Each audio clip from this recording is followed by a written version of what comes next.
Welcome po sa aking YouTube channel. Magluluto po tayo ngayon ng adobong paa ng manok. Mga gagamitin po natin, bawang, sibuyas, luya, paminta, dahon ng laurel, at yung Ajinomoto betchin, silver swan na suka, dato puti na toyo, at yung main ingredients po natin, yung paa ng manok. Ayan po.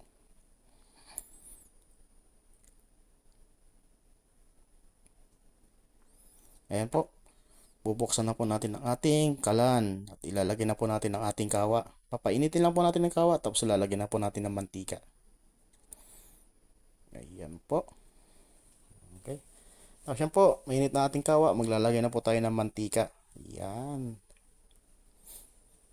Very good. Laro-laro pa. Aha. Painitin lang po natin konti ang ating mantika. Maglalagay na rin po tayo dyan ng luya.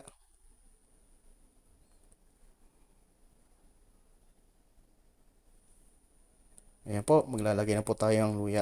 Pag ako po nagluluto, pag ginagamitan ko po ng luya, yung luya po yung inuuna kong ginikisa. Hindi, depende na rin po sa inyo yan kung anong gusto nyo unahin. Basta pag ako po pa talaga luya po inuuna ko, tapos yung bawang. Yan. Halu-haluin mo kaibigan. Ah, ah.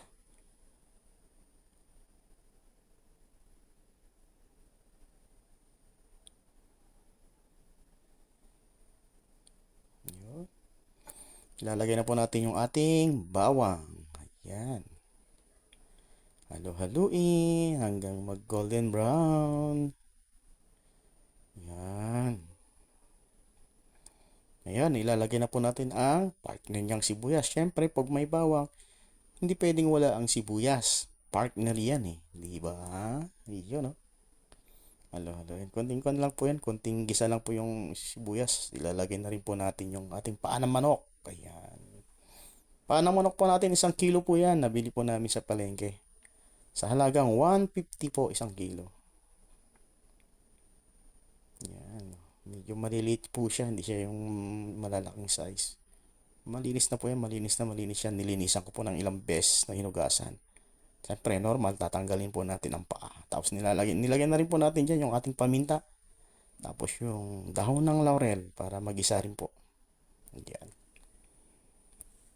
Alright. Sarap niyan. Pwedeng pulutan. Aha. Pero uulamin namin yan. Bawal muna tayong uminom. Pass muna tayo sa inom. Tapos maglalagay po tayo dyan ng tubig. 1 baso at kalahati. Yan. Pampalambot po.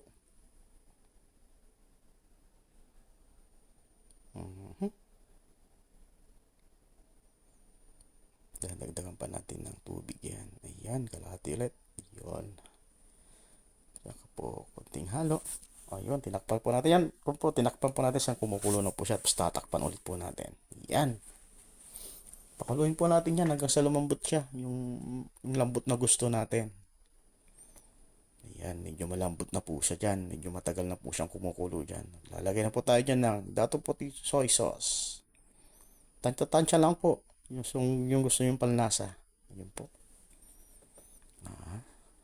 Yung tatakpan po uli natin yan. Balikan po natin mamaya-maya. Ayan. Medyo okay na siya. Maglalagay po tayo yan ng suka. Cypress one po yung gamit nating suka. Ayan po. Konti-konti lang po. Tapos hindi ko po tinakpan yan. Ayan. Tapos. Ayan po. Bubuksan po natin ulit. Ayun. Sarap na. Maglalagay po tayo dyan ng mula noon hanggang ngayon. Ajinomoto betchin. Yun. Sarap niya. Tansya-tansya lang po. Yun po, nagamit na namin sa ibang lutuan na yun. Kaya, yun. Aha. Halo, kaibigan, halo. Hindi po nating patutuyan tong nilulutong paan ng manok na adobo kasi po, yung mga bata po gusto nila yung may sarsa. Kaya po, ganyan po siya. Malambot na po yan. Ayun. Alam ko, okay na to. Ayun, oh. Medyo, yan po, nakikita nyo ba? Ang lapot po ng sarsa niyan. Ayan, ha. Ang sarap niyan. Okay na po ito. Salamat po sa panonood at Please like, follow, and subscribe po sa aking YouTube channel. Thank you po. Maraming salamat. God bless.